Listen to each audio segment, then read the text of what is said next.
আচ্ছা দেখেন তো, তাহলে আমি আরেকবার বলি, সেটা হচ্ছে টেস্টিং হচ্ছে একটা প্রসিডিউর, ঠিক আছে, যার মাধ্যমে আমরা কোয়ালিটি হচ্ছে আমরা ডিটারমাইন করি, মানে কোয়ালিটিটা কিরকম ওটা হচ্ছে আমরা কি জাস্ট টেস্ট করতে পারি। আর আমাদের ইঞ্জিনিয়ারিং যে নলেজ এবং সায়েন্সের নলেজ এইটা অ্যাপ্লাই করে আমাদের কোনো সমস্যা আছে কিনা সেটা ডিটেক্ট করা হচ্ছে টেক্সটাইল টেস্টিং। তো আমরা দেখলাম যে টেক্সটাইল টেস্টিং এর ক্ষেত্রে চারটা পোরশন আমাদের চলে আসবে, একটা ফাইবার, ইয়ার্ন আর একটা কি ফেব্রিক আর গার্মেন্টস। তো এখানে তিনটার কথা বলা আছে, ফাইবার টেস্টিং এর কথা বলা আছে, ইয়ার্ন টেস্টিং এর কথা বলা আছে, আবার কি ফেব্রিকের ক্ষেত্রে বলা আছে। তাহলে আমরা কি দেখলাম যে ফাইবারের ক্ষেত্রে আমরা লেন্থ টেস্ট করতে পারি, স্ট্রেংথ টেস্ট করতে পারি, ফাইননেস, ম্যাচুরিটি। দেন ইয়ার্নের ক্ষেত্রে কি করতে পারি আমরা স্ট্রেংথ, তারপর হচ্ছে সেটা টুইস্ট কেমন, এস টুইস্ট না জেড টুইস্ট, তারপর টিপে কতটুকু আছে, দেন হচ্ছে আমাদের কাউন্ট, ঠিক আছে। এরপর ইয়ার্নের কি টেস্ট করা যেতে পারে, সিএসপি টেস্ট করা যেতে পারে, কাউন্ট স্ট্রেংথ যেটাকে বলা হয়, ঠিক আছে। আপনারা হচ্ছে যে হেয়ারিনেস সম্পর্কে পড়ে আসছেন না, হেয়ারিনেস টেস্ট করা যাবে, হেয়ারিনেস ইনডেক্স। দেন হচ্ছে ফেব্রিকের ক্ষেত্রে কি টেস্ট করব, এপিআই, পিপিআই, জিএসএম। এপিআই সম্পর্কে জানা আছে? এপিআই হচ্ছে ends per inch. Work to weight জানা আছে? ওয়ার্ক সুতা বোঝেন না? টানা সুতা, এই টানা সুতাকে বলা হয় হচ্ছে ওয়ার্ক। ওয়ার্ক সুতার অপর নাম হচ্ছে এন্ডস, ঠিক আছে। আর পরেন সুতা যেটা যেটা যেটা হচ্ছে মাকুর মাধ্যমে আসে, এটাকে বলবো হচ্ছে আমরা কি পিক্স অথবা ওয়েট। কারণ ওয়েট পিয়াঞ্জা পিক্স দা, আবার ওয়ার পিয়াঞ্জা এমসি দা। তাহলে ইপিআই মানে হচ্ছে এন্ডস পার ইঞ্চি, পিপিআই মানে হচ্ছে কি পিক্স পার ইঞ্চি, আর জিএসএম হচ্ছে গ্রাম পার স্কয়ার মিটার, যেটা দ্বারা আপনি এটা থিকনেসটা কাউন্ট করতে পারবেন, যে থিকনেস মানে ওটা হচ্ছে ওজন কতটুকু আসছে, ঠিক আছে। কারণ যার জিএসএম যত বেশি হবে তার থিকনেস তত কি হবে, হ্যাঁ মোটা হবে, বেশি হবে, ঠিক আছে। এখন আমরা যেটা দেখব যে আসলে টেস্টিং এর আসলে উদ্দেশ্য বলা কি। ফার্স্ট উদ্দেশ্যটা দেওয়া আছে যে আমরা কোয়ালিটি চেক করতেছি এবং ওইটা আসলে আমাদের প্রোডাকশনের জন্য সুইটেবল কিনা। আজকের ক্লাসটা মূলত হচ্ছে আমরা থিওরিক্যাল, ঠিক আছে, জাস্ট বলে দিয়ে যাই। তো কোয়ালিটি কেমন এবং হচ্ছে ওটা আমাদের আসলে র ম্যাটেরিয়ালটা আমাদের সুইটেবল হবে কিনা, এটা হচ্ছে ফার্স্ট আমাদের প্রায়োরিটি। সেকেন্ড যেটা বলা আছে যে আপনি যে প্রোডাকশনটা করতেছেন এই প্রোডাকশনটার মনিটরিংটা ঠিক হবে মানে হচ্ছে কি হচ্ছে না, এটা হচ্ছে কি টেস্টিং এর মাধ্যমে বুঝতে পারবেন। থার্ড যেটা বলা আছে যে ফাইনাল প্রোডাক্টের যে কোয়ালিটি, ঠিক আছে, এইটা আপনি অ্যাসেস করবেন। অ্যাসেস মানে কি করা বলুন তো, মানে অ্যাসেসমেন্ট কন্টিনিউয়াস করা না, পরীক্ষা করা। ফোর্থ হচ্ছে আপনার যদি কোনো ফল্টি ম্যাটেরিয়াল থাকে সেইটা সম্পর্কে আপনি গবেষণা করতে পারবেন টেস্টিং এর মাধ্যমে, যেটাকে বলে ইনভেস্টিগেট, ঠিক আছে। এরপর দেয়া আছে to set standard or benchmark, এই কথাটা একটু বোঝান। আচ্ছা আপনাদের কি বেঞ্চমার্ক সম্পর্কে ধারণা আছে?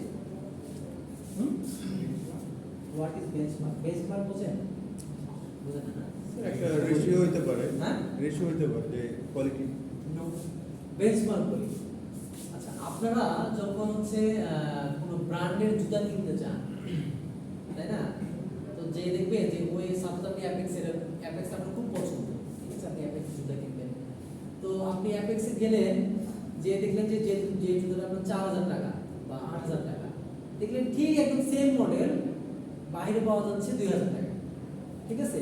আচ্ছা তো ওই যে 2000 টাকা দিয়ে যে জুতাটা যে সে বিক্রি করতেছে, ওর একটা কোম্পানি আছে না, ওর কোম্পানিটা ফলো করছে কাকে, অ্যাপেক্সকে।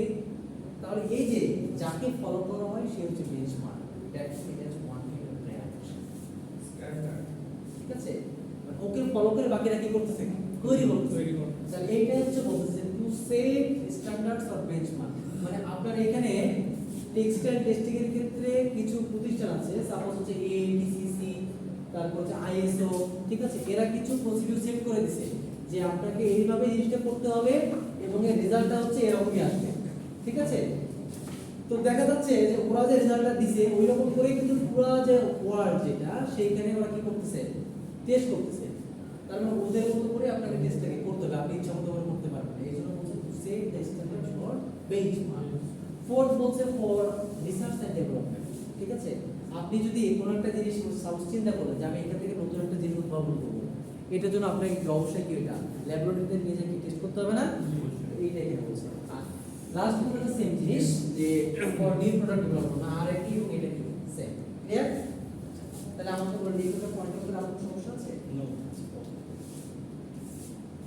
এরপর ইম্পর্টেন্স, উদ্দেশ্য এবং গুরুত্ব প্রায় কাছাকাছি, কিন্তু যে যেহেতু ইম্পর্টেন্সটা একটু আলাদা, আমি জাস্ট বলে দিই। ফার্স্ট হচ্ছে ওই যে সব কিছু আগের মতো, যে কোয়ালিটি ইনশিওর করতে হবে, তারপর ম্যানুফ্যাকচারিং যে প্রসেসটা ওইটা কন্ট্রোল করতে হবে, কাস্টমার আসলে আপনার প্রোডাক্টটা নিয়ে স্যাটিসফাই হচ্ছে কি হচ্ছে না সেটা নিয়ে আপনাকে ভাবতে হবে। এবং লাস্ট হচ্ছে ব্র্যান্ড ইমেজ। ওই যে ব্র্যান্ডের কথাটা বললাম, যে ব্র্যান্ড ইমেজটা হচ্ছে কিটা টেস্টিং এর ইম্পর্টেন্স। এরপর standardisation of testing. Standardisation of testing. আচ্ছা, আপনি টেস্টিং যখন করবেন এই রেজাল্টটা আপনি দুই ভাবে পেতে পারেন। একটা সম্পূর্ণ ক্লিয়ার, আর একটা হচ্ছে একটু অস্পষ্ট। যেটা সম্পূর্ণ ক্লিয়ার সেটাকে বলবো হচ্ছে আমরা এক্সপ্লিসিট, আর যেটা আমরা দেখবো যে না ম্যাথমেটিক্যালি কাউন্ট করতেছি ওইটাকে বলবো হচ্ছে আমরা ইমপ্লিসিট। ঠিক আছে? তো এক্সপ্লিসিটটা কি জিনিস? যে আপনি দেখতেছেন যে আসলে কাস্টমার হচ্ছে আপনার হচ্ছে স্যাটিসফ্যাকশন লেভেল যেহেতু বাড়ছে বা কাস্টমার এটা পছন্দ করতেছে, তার মানে আপনার টেস্টিংটা কি ঠিক আছে। আর ইমপ্লিসিট যেটা হচ্ছে যখন আপনি কিছু জিনিস দেখবেন, নেওয়ার পর ওইটাকে আপনি ক্যালকুলেশন করতে হবে যে ওটার কোয়ালিটি ফলো করছে কি করছে না। এটাকে ম্যাথমেটিক্যাল টুলস দিয়ে যখন আমি এটাকে টেস্ট করব তখন সেটাকে বলবো হচ্ছে ইমপ্লিসিট টেস্ট। ক্লিয়ার? ওকে, স্লাইডে সবকিছু করতে হবে না, আমি যেগুলো বলছি জাস্ট ওগুলো ভালো করে দেখবেন। ক্লিয়ার? এখন দেখেন যেটা আমরা দেখবো এগুলো থাক, আমরা এই যে কিছুক্ষণ আগে যে বলবো যে কোয়ালিটি টেস্ট করার জন্য আমাদের কিছু প্রতিষ্ঠান থাকে। সাপোজ আপনারা যখন খাবার দাবার যখন কিনতে যান, সাপোজ একটা বিস্কিট, তখন বিএসটিআই একটা ইয়ে লাগে না, বোর্ড দেওয়া থাকে না, তো ওই বিএসটিআই হচ্ছে একটা প্রতিষ্ঠান। ঠিক আছে? সে এখানে খাদ্যের গুণগত মান সে ওইটা কি করে পরীক্ষা করে। তেমনি ভাবে টেক্সটাইল টেস্টিং এর ক্ষেত্রে এই যে ইন্ডিভিজুয়াল যে আপনার যে প্রতিষ্ঠানগুলো আছে এরা হচ্ছে আপনাকে ওই যে বেস যে আপনাকে হচ্ছে কোয়ালিটির যে স্ট্যান্ডার্ড সেটা আপনাকে সেট করে দেয়। ফার্স্ট অফ অল হচ্ছে এএটিসিসি, এই আপনার হচ্ছে কি বলবো শর্ট ফর্মগুলো পরীক্ষাতে আসতে পারে। ঠিক আছে? আমি কয়েক শর্ট ফর্ম দিতে পারি, দিয়ে বলতে পারি যে আমাদের এগুলো হচ্ছে লিখেন। ঠিক আছে? অ্যাব্রিভিয়েশন কি? তো ফার্স্ট অফ অল এএটিসিসি, এটা হচ্ছে American Association textile chemist and colourist. First. Second হচ্ছে ASTM, American Society for testing and materials. এই যে ISO, International Organization for standardization, অথবা এটাকে আপনি অন্যভাবে লিখতে পারেন ইন্টারন্যাশনাল স্ট্যান্ডার্ড অর্গানাইজেশন। এইটা হচ্ছে ক্লিয়ার। আচ্ছা, এরপর হচ্ছে বিএসআই, ব্রিটিশ স্ট্যান্ডার্ড ইনস্টিটিউট। এইরকম হচ্ছে বেশ কিছু প্রতিষ্ঠান আছে। তো আমি হচ্ছে পরবর্তী স্লাইডে আমি আরো কিছু শর্ট ফর্ম দিয়ে রাখবো। ঠিক আছে? মনে রাখবেন যে এই যে হয়তো এগুলাই 10টা দিব, 5 মার্ক দিয়ে দেবো, এরকম হতে পারে। ক্লিয়ার? আপনাদের সুবিধার জন্য। এরপর হচ্ছে আমরা তো এতক্ষণ টেস্টিং সম্পর্কে আসলে দেখলাম যে টেস্টিংটা কি জিনিস, টেস্টিং এর ইম্পর্টেন্সটা কি, টেস্টিং এর উদ্দেশ্যটা কি, টেস্টিং আমরা কেন করব। ঠিক আছে? তারপর হচ্ছে এর জন্য আমাদের স্ট্যান্ডার্ডাইজেশন কি কি লাগবে, তারপর কিছু প্রতিষ্ঠান আছে ওইগুলো সম্পর্কে দেখলাম। এখন আমরা সেকেন্ড পোরশন দেখব যে হোয়াট ইজ কোয়ালিটি। কোয়ালিটিটা কি জিনিস? কোয়ালিটি হচ্ছে আপনার স্পেসিফিকেশন যেটা আছে এটা ঠিক আছে কিনা, এটা হচ্ছে কোয়ালিটি। স্পেসিফিকেশন কি জিনিস? Requirements, by requirements. আবার এইটা দ্বারা কিন্তু আপনি কিন্তু বুঝবেন যে আপনার ওইটা দ্বারা হচ্ছে আপনার কোয়ালিটি যে আপনি অ্যাসিওর করতেছেন, আপনার যে কাস্টমার ওনার হচ্ছে কি বলে এটাকে স্যাটিসফ্যাকশন লেভেল ঠিক আছে কিনা। যদি ওনার স্যাটিসফ্যাকশন লেভেল ঠিক থাকে তাহলে আপনার কোয়ালিটি ঠিক আছে, যদি স্যাটিসফ্যাকশন লেভেল ঠিক না থাকে তাহলে আপনার কোয়ালিটি ঠিক নাই। দ্যাট মিন্স এই স্পেসিফিকেশনকে আপনার যদি মিট করাইতে পারি, ঠিক আছে, এবং স্যাটিসফ্যাকশন লেভেল ঠিক থাকে, এটা হচ্ছে আমার কোয়ালিটি। এবং এই কোয়ালিটি হচ্ছে পারসন টু পারসন ভ্যারি করে। সাপোজ একটা গুলশানের একটা ধনী একটা পরিবার এবং হচ্ছে আমার মতো একটা মধ্যবিত্ত একটা পরিবার একটা ছিল, দুইজনে কি বলবো এটাকে যে আউটলুক কি একরকম হবে? সাপোজ ও যখন যাবে রিচম্যানে যাবে, ও সবসময় খুঁজবে যে অনেক দামি দামি যেগুলো আছে ওগুলা, কিন্তু আমি কত দামে কিনতে পারবো, ব্যাপারটা কিন্তু এমন না। ঠিক আছে?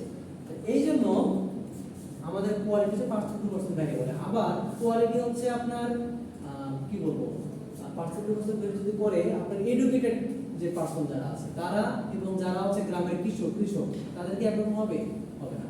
এই জন্য হচ্ছে এখানে একটা কথা বলা আছে যে পারসন টু পারসন ভ্যারি করে, এই কথাটা কোথায় যেন বলা আছে। হ্যাঁ, ঠিক আছে? এই যে কাস্টমারস expectation level can be different types, এই কথাটা এখানে বলা আছে। ওকে, আমরা এখন হচ্ছে কোয়ালিটি ক্লাসিফিকেশন দেখব। তো ফার্স্ট হচ্ছে আপনার প্রোডাক্ট বেসড কোয়ালিটি, সেকেন্ড হচ্ছে ইউজার বেসড কোয়ালিটি, থার্ড হচ্ছে ম্যানুফ্যাকচারিং বেসড কোয়ালিটি, আর হচ্ছে ভ্যালু বেসড কোয়ালিটি। তো ধাপে ধাপে আমি আসি product based quality. Product based কোয়ালিটিটা হচ্ছে আপনার মূলত ডিপেন্ডস করে হচ্ছে ম্যানুফ্যাকচারার্সের উপর।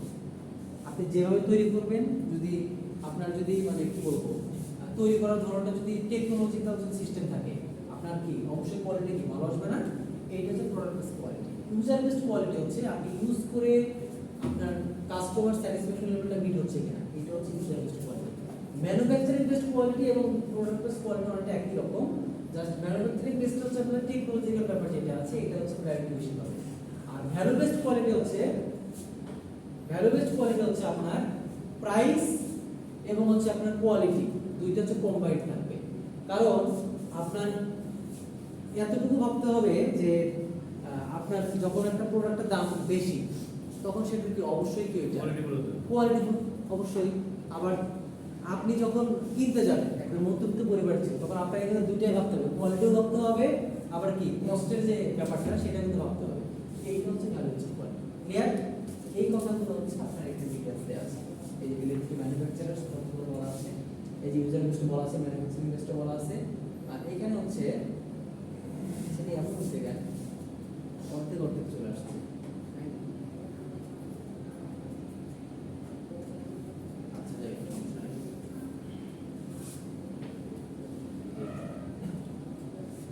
হাই রেজোলিউশন তো লোড নিচ্ছে। আচ্ছা আচ্ছা, এখন আমরা হচ্ছে কোয়ালিটির কিছু ক্যারেক্টারিস্টিক্স দেখব। ক্যারেক্টারিস্টিক্স মানে কি? বৈশিষ্ট্য।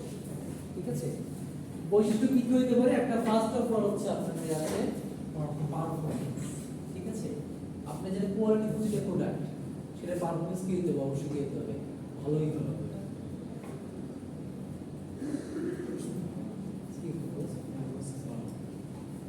ফার্স্ট হচ্ছে পারফরম্যান্স, সেকেন্ড হচ্ছে ফিচার্স, থার্ড হচ্ছে রিলায়েবিলিটি।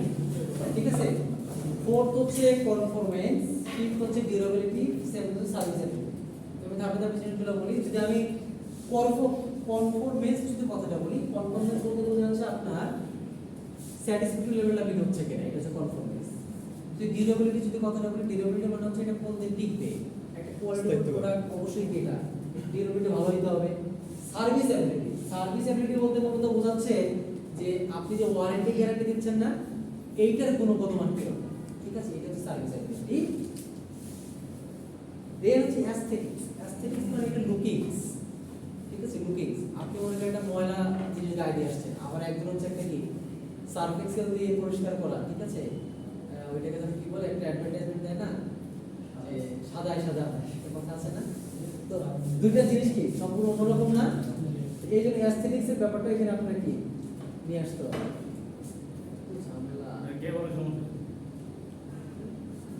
ঠিক আছে, এই এই জিনিসগুলো হচ্ছে আমার ক্যারেক্টারিস্টিক্স। লাস্ট হচ্ছে কিছু ফ্যাক্টরস আছে, যে আপনার কোয়ালিটির জন্য কিছু ফ্যাক্টরস আছে। ফ্যাক্টরস বলতে বোঝাচ্ছে এই জিনিসগুলোর কোয়ালিটিকে আমাদের প্রভাবিত করে। ফার্স্ট যদি বলতে চাই প্রাইস। প্রাইস দিয়ে আমরা অবশ্যই কোয়ালিটিকে ডিটারমাইন করতে পারি না, হ্যাঁ এটা। সেকেন্ড হচ্ছে টেকনোলজি। আপনি টেকনোলজি যদি ভালো ইউজ করেন, কোয়ালিটিও ভালো আসবে। যদি আপনি ইউজ না করেন তাহলে কি কোয়ালিটি কি অন্যরকম আসবে। থার্ড হচ্ছে সাইকোলজি। মনে আছে সাইকোলজি বলতে বোঝাচ্ছি যে হচ্ছে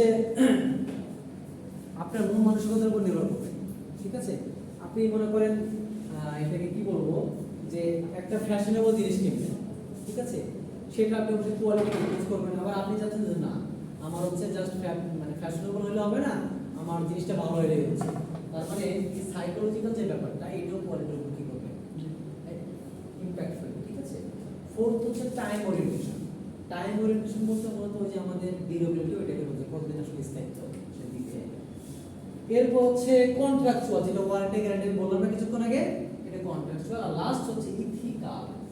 ইথিক্যাল বলতে বোঝাচ্ছে হচ্ছে আপনি সাপোজ একটা লোয়ার কোয়ালিটির একটা প্রোডাক্ট আপনি প্রডিউস করছেন, প্রডিউস করার পর ওটাকে আপনি অ্যাডভার্টাইজমেন্ট এমনভাবে সাজাইছেন লোকজন যাতে দেখে মনে করে হায় হায় কি বানাইছে, কিন্তু আসলে ব্যাপারটা কি, আপনি তো লোয়ার কোয়ালিটি তৈরি করছেন, তাই না?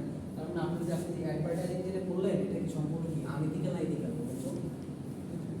ইথিক্যাল বুঝেন ইথিক্যাল মানে হচ্ছে আপনার জিনিসটা ঠিক আছে নীতি নৈতিকতা তাহলে আপনি মনে করেন বানাইছেন একরকম কিন্তু অ্যাডভার্টাইজমেন্ট করছেন অন্যরকম আপনার নীতি ঠিক থাকলো তাহলে এটা হচ্ছে ক্লিয়ার তাহলে আজকের ক্লাস ছিল এতটুকুই ক্লাস শেষ ক্লিয়ার